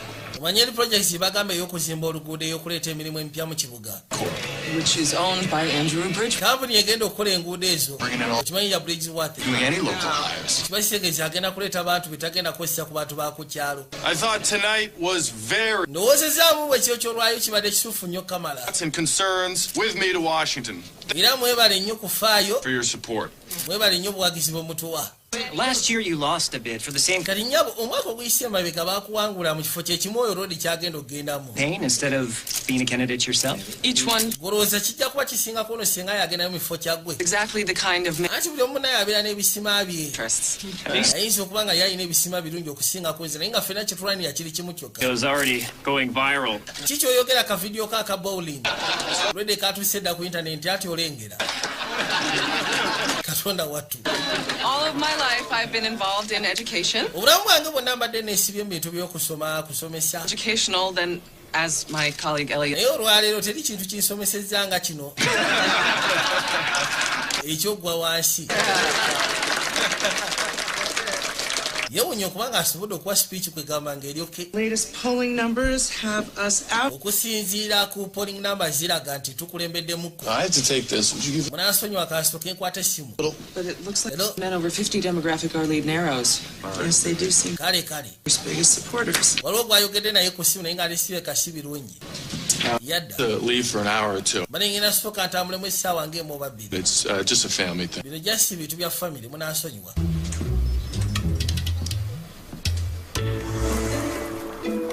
bw'ava eyo yakwata bukwasi kubo ng'ajja ludda ku CPS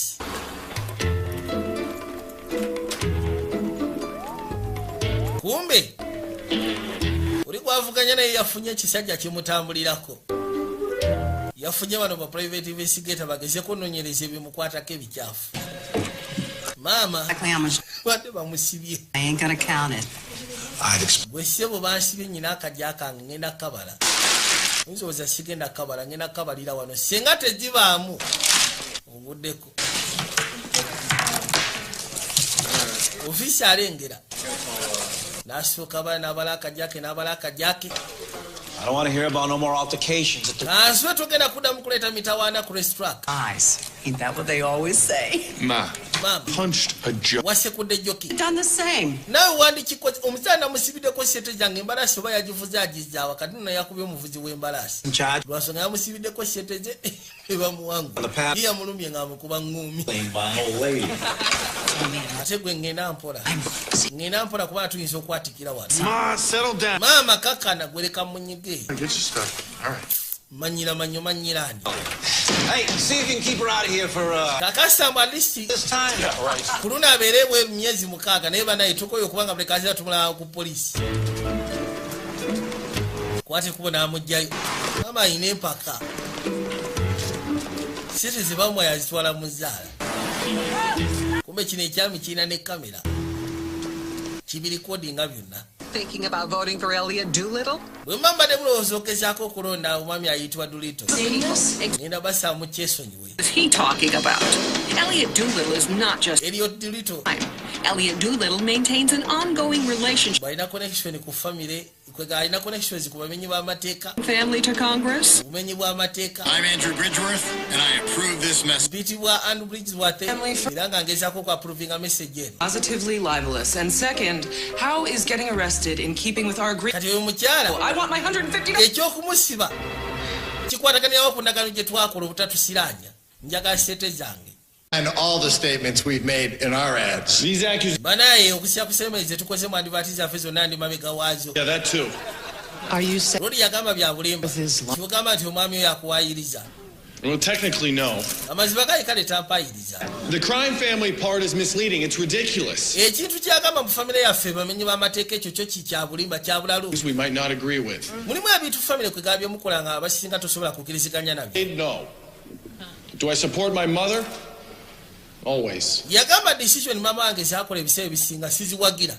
Naye ate nga mmange ye muwagira. Tosobola kunzija kuwagira mmange. Netegeeza mu ffenna tuli bamenyi b'amateeka. Amusimba obugalo sebo kyayogezaawo kibadde kyamakulu. absolutely taken the right position in supporting your mother? It's just a no-win situation. Now, and kyokoze amazima gani ekyokuwagira maama wo kyo kisufu naye tetulina we tuwangulira. Waliwo n'essimu nevuga soko nendeko nkwata eno. Elliot Doolittle. Elliot Doolittle, kuona Elliot Doolittle. Kuliko eddoboozi linga shaakaavu. Waliwo information gyesobola okuwa eyinza okukyusa ebyokulonda byammwe. Njagala okwateko gy'osikane mu kapaabu akamu jangu wekka mu ssaawa ng'emu. Kyekyokka kye yayogedde. I think it's very suspicious how he's playing this on the down low.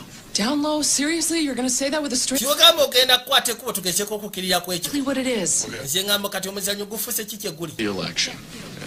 Anybody's race at this point. We could use any advantage we... We bituuse kati twetaaga tugezeko okuwangula tusobola okukozesa advantage yonna gye tuba tusiikanye.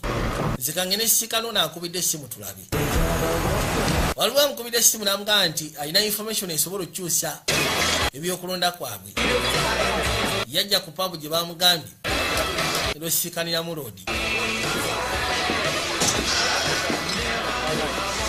Hey, Elliot Doolittle. Yeah, I know. Elliot Doolittle kono okumanyi. Posters in the TV. Poster advert zoteka ku TV goloza nyinzo obutakumanya. You are? Someone was looking at this on the down low. Kono nze omuntu ayaga kino kitwalira wansi. That's right. Excuse Kodi ni abadde mutuufu. Yagambye ki? Go on. Agenda maaso mbuli yaki ekindeesezza wano. Getting a bum rap. The boys? Maybe some boys down at the... Yamugamba nti abamu ku bakyali bange ku session tukiraba nti akasajja akakufunzizza. Naye tulina kye tukuwadde kye twagala oyisemu amaaso olabe. Mugshots and arrest reports. Ezo mugshots ng'ogasseko ne arrest reports. Better known as Jessica Bridgeworth. Kuliko ayitibwa Veronica Maxwell. I can call it... Koona ayitibwa Veronica Maxwell naye ng'amazima gali nti ye Jessica Bridgeworth. From shoplifting arrested. Oyo gwalaba mu bbanga eriyise emabega baamukwata kubba bintu bya mu maduuka supermarket n'ebisigadde. Kyokka ate ye mukazi w'omusajja gw'ovuganya naye. Crime family. Kwegamba si gwe wekka alina kye bayita crime family. Kati waliwo amwada information n'amugamba nti akasajja ebyo byekaweza mbu simanyi maama w'omubbi biki n'ebirala. Ate nako kalina mukazi waako mukazi mubbi. Says this all checks out. Maze okwogera ni private investigator waffe agambye bituufu. The media, do we know who we can... Munnamawulire ki gwe tuyinza obbiwa n'abifulumya mu mawulire naye ne kirabika nga ffe kwegana ne tuba nga ffe ababireesi. Are we sure that we... Bane tukakasa mbu twandiyagadde ate okuyita mu mbeera bw'eti. Children who I bet know nothing... Oyo omukazi alina abaana nkiwa abaana bate bambi tebalina kye bamanyi ku nsonga zino. Look, or a reason her husband shouldn't hold office? Ate kirabika ebyo ebintu yabikola myaka mikadde emabega teyabigamba n'abaana be. Harris, our opponent, and I thought you didn't want to run a dirty... Nabadde saagala ogezeeko okulwaninga ddate campaign. Playing dirty. This was the same man who lambasted... Omusajja ye yagezezaako kuswaza mu maaso g'abantu ku lwa maama we. Yeah, but his wife isn't... Nze sikolagana muntu muli ake kono naye ate mukazi we talina buzibu. And it's wrong what they're saying about my mother. Ono kyava mugaba bakosezza maama we kono kikyamu. The exact... Kyengezaako bagamba nti mulimu abantu abateteekeddwa kuyingira mu ntalo ly'abyabufuzi. Famire tuzireke. Abagambye omukazi bumuleke. No. Omukazi watu bambi yaliwo okuza abaana talina kyeyayogedde kya tabu tali byabufuzi. Lwaki tumutankuula?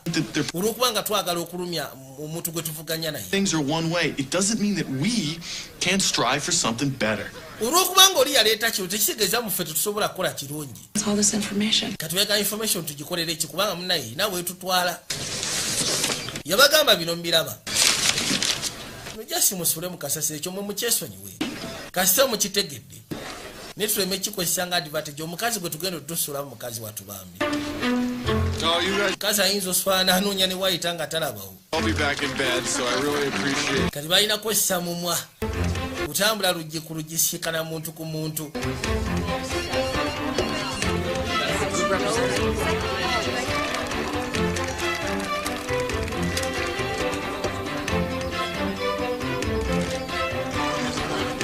Babo. Neno Bridges was the civil serious. Come here. You promise me?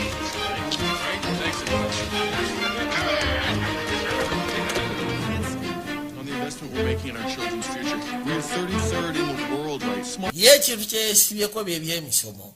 scholarships, math and science scholarships. Ensonga ya education. Tufiirwa bannansi yaffe eggwawo. I like to struggle from paycheck to paycheck. I struggle to make ends meet and to provide for my loved ones, and that is the perspective that I'm going to bring with me to watch. Agamba nti ye abadde takole yafuna check. Wabula abadde atobagezaako okufuna kyakulya atwalire abaagalwa. Kati ensonga yemu gy'agala otwala gy'alaga. Kubanga yoreda ayiseeko mu mbeera embi. Kyonna kyateesa akimanyi kisobola ogezaako yamba abantu be.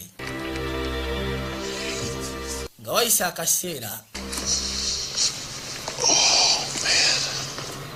Naku zibadde mu bintu bya campaign. Oh, please tell me that's the last one. Ngamba nti alise ye speech ebadde esembayo.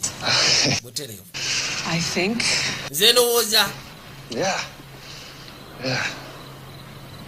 So, Kakati. well, I guess we should say goodnight. Ndowooza kati twesiibule buli omu agenda asule bulungi. Butereevu. Buli omu agenda asule bulungi. How do you feel about me? Naye owulira otya ku nze? About you? Kugwe. Yeah. Hey. My chances in the election. Kwegamba chances zange mbyokulondebwa kuno owulira otya ddala ndiruddawa. I have a hard time reading you sometimes. Manyi ebiseera bisinga nfuna akaseera akazibugezaako tegera kikyolowooza. Oh. Simanyi kikyolowooza tuyitawo ba tetuyitawo. I'm nervous. At this point, I think we've done all we can. Kyava mbuuza oba atidde mu kaseera kano osobola okugamba stated our bye tukoze byonna ebisinga tubikoze. in the voters' hands at this point. Kati tugera birekera balonzi. There's nothing to be nervous about. Tiwali kutya mu kino. Okay. Yeah, there's no reason to be nervous. Kira ddala mu butuufu tewali kutya. Gw'otyamu? I am like... Mu butuufu nze ntya sigenda kulimba. Exactly what you... Nange nno bwe nti osobola otegeera ky'oyogera. I am like 50% kid... Kwegamba ninga 50% kid ayinza okuba nga ate ekiruto ky'entiisa 50% kid asuubira kakandi ka Christmas. Kwegamba ali awo tabitegeera. I know that the numbers don't add up, but like this... Kimanyi ennamba zenjogerako tezianimu. Think about... Ayogedde 50% emirundi esatu n'abeera nga ali mu 100. United States Congress... 150%. Kwegamba ate 150% teri. No, exactly. Zina kuba ku 10%. I was nervous during my own campaign. I was so logical. Everything was so clear. Now... Bwe yali agenda maaso n'okwekampeyingira nga ye nakyala agamba buli kimu kyonna kyali kyangu buli kimu kyonna kyali logical wabula kati waliwo naye takitegeera awulira atiddemu tamanyi lwaki atidde. I'm sorry. Onoosonyiwa. I'm not at a loss for words. Sitera nze kubanga bimpeddeko ebigambo. True. Kituufu.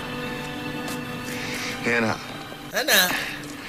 I want you to know how grateful I am. Njagala osimanye nti nsiima. And I hope era kansuubire. Happens tomorrow that I don't disappoint you.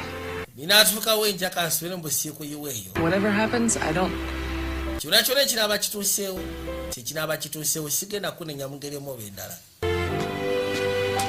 Kali abaasembera omunywegera wamma yegwe ndyose nenkulaba gye baleko muzeeyi abadde agenda kufuna kakiiki ke daba embwa bwe yenyigawo waliwo kyemani nyaga soke twogere muko. I've got some ideas I would. Omanyi n'ebirowoozo nange kennyini abaana tubeereyo nga waliwo ebitunyiga. So anyway, kati mane njagala nkuga lodi awulira afa kiboyo oba kivudde wa kimutomedde mu kasha wabadde agenda okufunira akatya kakettanyi kana kyabwe kati ne katema yasigala asobeddwa kati enkeera waalwo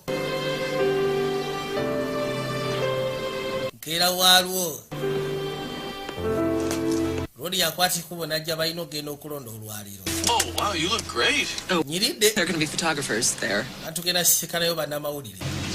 Nakuzosebo yekolako n'okwekolako. Honey and the kids came with us, you know. Ofaayo singa boningo gasseko n'abaana bajja naffe. It was like a date. Manyi basuse ne alowoozeza nti oba osanga tugenda ku date. That would be so. Leka naawe. Right? Right? Yes. Kya date si kituufu nti kali. Right? Right? Yeah. Yeah.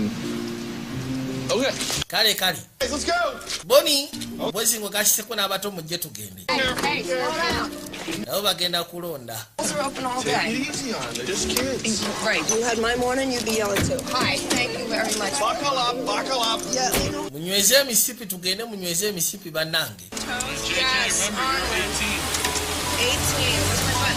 Motoka bwetu n'esimbula. Abanno omubbi waazo. Morning as this. Motoka eyo baagimugobako. Already there are reports of heavy voter turnout in this hot. Already akalulu katandise dde okutambula. Elliot Doolittle and. Naye nga bagamba nti abalonzi ssebo olwaliro baze bangi. Over here. Oh, okay. Bwe nkwatira wano neyekyaliwe. I have worked with him for the last 8 years. Nkoze naye emyaka 8 giyise emabega. Amazima ga Katonda tabbangako wadde n'eccupa enkalu etali ya mwenge. Shows a significant blue collar. Kiraga. Elliot Doolittle. Elliot Doolittle candidate has yandibanga akulembedde alina obululu 1000 ono akyalina obululu 3000 oli 10 mu lusanvu. Not like a son. No, because not one of us We're are not really old enough to have a son that age. More like a kid brother. Oh, I like that. That's good.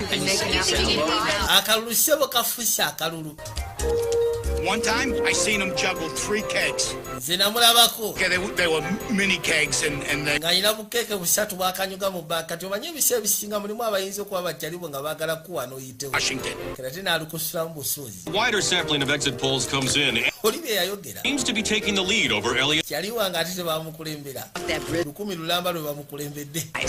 Omusajja ali mutwa oli ali mukenda. I'd like to get a hold of that guy and give him a wicked case of what. Oyo njagala nsooke musekulu oyo awoza musimanyi omwana wange tuli babbi. Family yaffe yali ebyeko.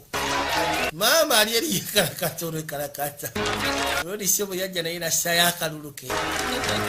Laga nti olonze nti nonze. Aya.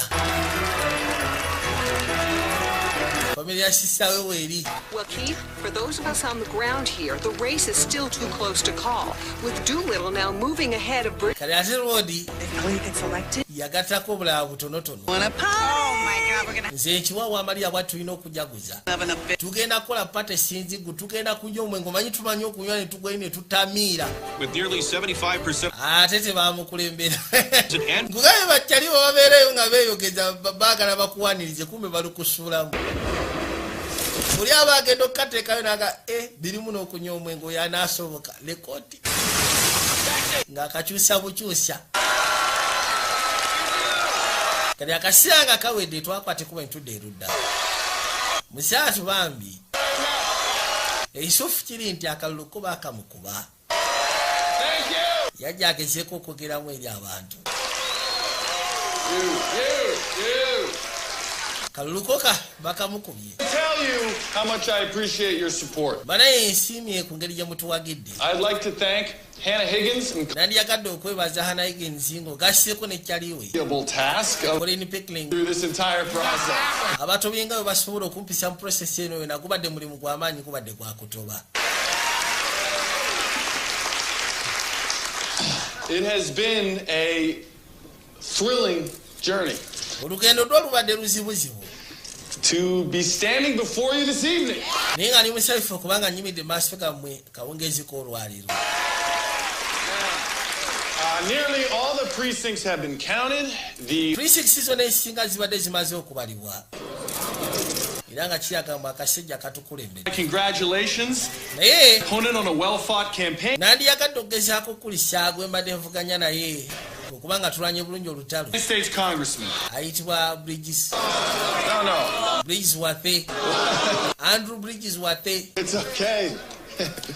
While we concede the election, I want all of you to know that in no way does this diminish the ideals that you've embraced.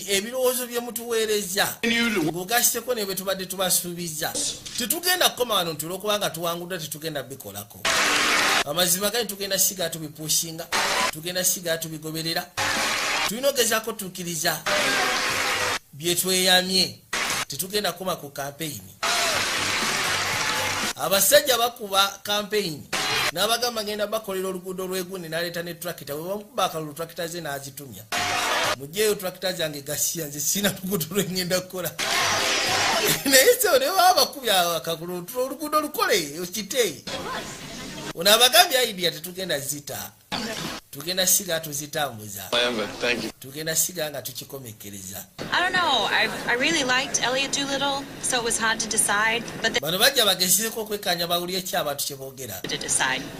When I think about all the struggles and the nze bwe ndowooza ku byempiseemu n'abaana bange nga mbakuza.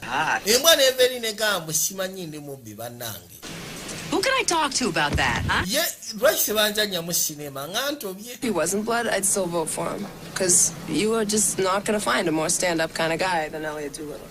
Kasisa bamiko kawa speech ennungi ne kagamba newankubadde kale musaayi gwange naye ne bwandibadde nga si musaayi gwange nandimuloze kizibu okusika n'omuntu ayinza okuyimirirawo bw'atyo nga bw'abaddewo. Why, Miss Higgins, if I didn't know better, I would swear you have gone from being an idealist to a politician. Rodi, he did give a lovely concession speech. Awadeka concession speech kabadde kasufu kamala. A few months ago. Ani abadde ayinza okkiriza nti abadde avugana kuleetezaamu ng'emyezi emitono egiyise emabega. Kuno era ddala mbutuufu kizibu kukkiriza. Office pretty soon. Kati ndowooza yafeesi yange ogenda jimpa. Fair is fair. I fully plan on. Kale amazima gayisha ekyobwenkanya kibeera kya bwenkanya twateesa. And Elliot? Ate eriyo kyogenda mukolera ki? Two of you.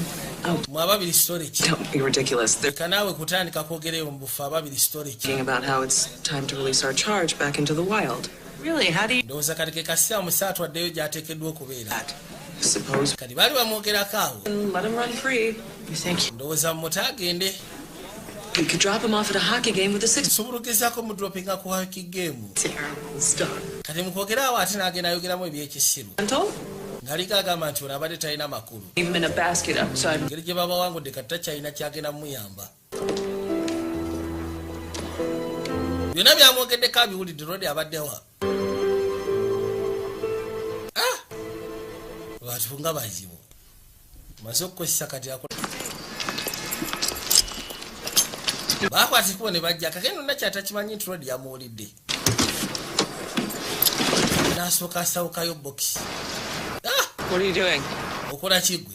You want the clothes back too. Kiwana engoye zo zaagala munnaye tezikyalina masikyaziinako mugaso. So the next guy you experiment on. Ojja zikozesa ku gayi gwogenda okuddamu ku experimentingako. Experiment. Okay, this was a rough night on all of us. Tetuganyi ffenna twafunye ekiro ekizibu naye genda eka ndowooza omule weebake. In the morning. Ojja kukakkana. Tell you what. Nkubulire. Why don't you just drop me off at a hockey game? Lwaki tontwala butwazi n'ontwala ku muzannyo gwa hockey n'ondeka eyo? You could leave me in a basket. Oba si ki osobola okundeka mu kisero nga bw'obadde obyogera. If I had known that you were so thin-skinned. Singa nategedde nti oli thin skin bw'otyo sandiyogedde ate kuwuliriza. You're intent on extracting an apology from me, so I... Osuubira nze kunzigyamu kwetonda tekirina buzibu.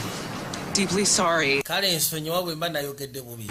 Don't patronize me after what I... Lekera ogenda maaso n'okunsindiikiriza ku kino oluvannyuma lw'ebyo bye mpulidde ng'onjogerako. You're more than qualified to go back to your beer and your Bruins. Kino kyekoze oli more than qualified okwata ekuba okuddayo ku mirimu gy'obadde okola.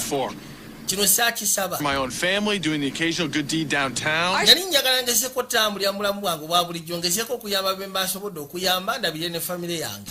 Gwe wansindiikiriza mu kino. Accomplish something together, right? And now we have one setback and you're ready to call it quits. I would call it a lot. Mukusooka wangamba nti tusobola okugezaako okwakupulishinga ekintu eky'amaanyi wakati waffe emmiriri. Dump me. kali jasobola okuba nga tufunye mu ka setback oli mwetegefu okundampinga. Yes. Oyagala kuneegobako. With this world, you are a grown-up. Go out there, do something, make a difference. Oli musaa mukulu. Bw'oba oyagala kubaako kyokola genda okolewo enjawulo. Gara bugazi luggi lwa mmotoka. Wayi waliwo abadde abikwata gwe ssebo. Munnaye nange mbadde neeyiya. Stalker with a camera. That's the perfect. Mutumbaafu omulala alina ka kamera.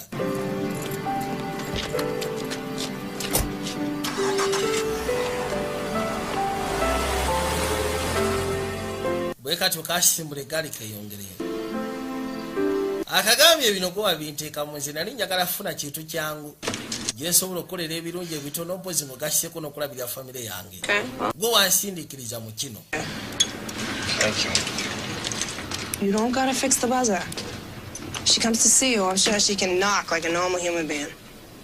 I don't know what you... Nti waabwe kaba kakutte ekuba okujja okulaba kasobola okonkona ng'omuntu wa bulijjo. Moaning, I haven't been moaning. Yeah. Kaseera kano konna obadde ogenda maaso n'okwekubagiza. Fight. What's that mean? It means it's done. It's over, Bob. Kyensobola okugamba nti kyawaddewo wakati wange ne Nakyala. She said it. Oh, all right. And of course, you've been in politics long enough to know that people never say... Ekirungi nti obadde mu byobufuzi okumala ebbanga eriweyakaddawo okimanyi nti abantu boogera bye batagenda tuukiriza. Oba osanga byonna byaddayogera yabadde tabitegeeza. No, it ain't. You know, misinga fight zange zinateranga okuyomba ne bba wange. Really? It's hard to... Mugamba kyabula kuno si kyabula lu. Oh, he'd do something so absolutely knuckleheaded. God, just bam. Gloves would come off, we'd be going around, you know. Kagezaako munyumiza ebiseera ebikadde nga we byali. Ko ne bawake yali ayitibwa Frank. It's okay. Baateranga okuyombagana. Shaking the dust off. Naye ebiseera ebisinga baakwatanga ekkubo ne bategeragana oluvannyuma lw'okuyombagana. Gaba kubanga kwejjako nfuufu n'omanya ki munno ekiba kimuluma. Lunaku lwe nasooka okuyomba naye ne mmanya nti nsobola omufumbirwa. Sikiwa Nakyala alina ensonga ey'okubeera naffe oba mu kifo kino oba naffe. Nze ngamba wandibadde olekerawo otambulira mu kifo kyeno n'otandika otambulira gy'ayinza okusiikana. Oba gye musobola osiikana.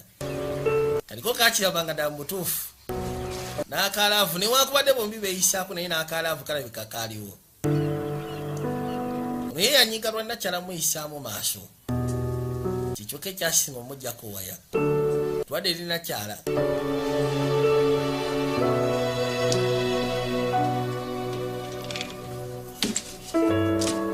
Kwata ekkubo n'asooka afuna bokisi n'ajja ateekemu buli kimu kyonna. Ebisinga okuba ebibadde bya kampeyini. Alinga ko bakubya akalulu emirundi ebiri. Neka na lisi bagezezaako. Kifaananyi yakiyuza. Ninga amaliso kiyuza mbonambiro. Yadde bali n'alowooza. Muli ne yeebuuza ate njuziza kyaki. Bw'atyo n'akisika agezeeko okuddamu kigatta yafuna soltepu. Najja akisibe nateera. Nsonga lwaki abadde akiyuza. Ono yajja Colin. I don't think he'd be hard to find. Sikiwa nti ayinza okubeera omuzibu okumanya wa gy'ali. The knocking had gone out of fashion. Nabadde simanyi nti okukonkona tekukyalina makulu. Anti kisinziira oluggi lubadde luggule. Sneaking up on me? Nisegezaamu nsoberera. Leaves room for debate. Am I leaving myself open for debate, Hannah?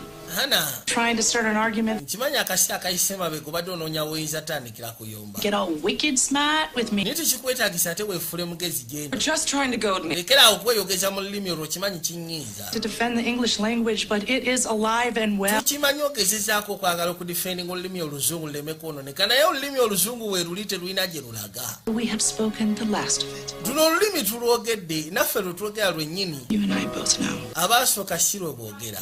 Tujja lwogera lukyuke enfunda zonna paka gye lukoma. Tulina kyaddukolera. Yeah, actually. Lukyuka n'omulembe oba tugeze lutambula n'omugigi. Partners for 10 years. I've known you since you were a little girl. Nze mbadde nkumanyi tubali bapatana okumala emyaka 10. I have very. Nakumanya ng'okyali kuviira ddala ng'okyali mwana muto. Era nsobola otegeera ekikuluma n'ekikunyiga. Genda omusiikane. Kwata ebisumuluzo by'emmotoka. genda onakukyusiza kinene tokyalule gwe nalimanyi genda omusiikane biveemu bino ebyolwali mukazi watu nakwatirawo ekkuba dduke asobola ogenda omusiikana yajja